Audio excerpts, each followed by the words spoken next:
Broccoli আমাদের শরীরের জন্য খুবই উপকারী জেনেও আমরা অনেকেই ব্রোকলি খেতে পছন্দ করি না, কিন্তু আজকের এই রেসিপিটা দেখার পর কথা দিচ্ছি ব্রোকলি এভাবে বানালে সবাই চেয়ে চেয়ে খাবে। Hi friends, welcome to Bidisha's kitchen. তো প্রথমেই ব্রোকলিগুলোকে ছোট ছোট করে কেটে নিয়ে ধুয়ে একটা বাটিতে নিয়ে নিয়েছি। সাথে দিয়ে দিচ্ছি স্বাদ মতো নুন আর গোলমরিচ গুঁড়ো, অল্প একটু কাশ্মীরি লঙ্কার গুঁড়ো, 1 চামচ আদা রসুন বাটা, 1 চামচ ডার্ক সয়া সস আর 1 চামচ রেড চিলি সস। সব কিছু দিয়ে ভালোভাবে মিক্সড করে নিচ্ছি। এবার এতে দিয়ে দিচ্ছি সামান্য একটু চাল গুঁড়ো।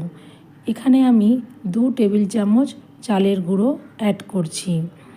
তার সাথে দিয়ে দিচ্ছি পরিমাণ মতো কর্নফ্লাওয়ার। কর্নফ্লাওয়ারটা অল্প অল্প করে দিয়ে মিশিয়ে নিতে হবে। এবার এই মিক্সচারটাকে 5 মিনিটের জন্য সাইডে রেখে দেবো। তারপর হাত দিয়ে ভালো করে মিশিয়ে নিচ্ছি, দরকার হলে অল্প জলের স্প্রিঙ্কেল করা যেতে পারে। এবার মিডিয়াম টু লো ফ্লেমে ব্রোকলিগুলোকে তেলে দিয়ে ভালো করে ক্রিস্পি হওয়া অবধি ভেজে নিতে হবে। তারপর ওই তেলেই রসুন কুচি দিয়ে রসুন কুচিটাকে হালকা করে ভেজে নিয়ে পেঁয়াজ আর ক্যাপসিকাম দিয়ে 2-3 মিনিট মিডিয়াম ফ্লেমে সটে করে নিতে হবে।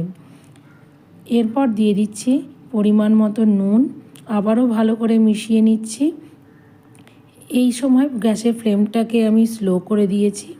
এবার এতে দিয়ে দিচ্ছি 1 চামচ ডার্ক সয়া সস, 1 চামচ red chilli sauce, green chilli sauce আর টমেটো কেচাপ।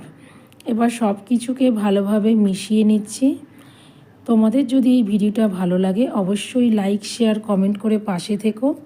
তারপর দিয়ে দিলাম 1 চামচ ভিনিগার আর সামান্য একটু কর্নফ্লাওয়ার গুঁড়া জল। সব কিছু মিশিয়ে নিয়ে ভেজে রাখা ব্রোকলিগুলোকে দিয়ে ভালোভাবে মিডিয়াম ফ্লেমে মিশিয়ে নিচ্ছি। যদি ড্রাই খেতে চাও তাহলে এইভাবেই রেডি করে নিও। আমি রুটির সাথে একটু গ্রেভি পছন্দ করি, তাই একটু জল দিয়ে রেডি করে নিলাম। দেখো, চিলি ব্রোকলি রেডি হয়ে গেছে। তাহলে কেমন লাগলো ভিডিওটা অবশ্যই কমেন্টে জানিও। টাটা।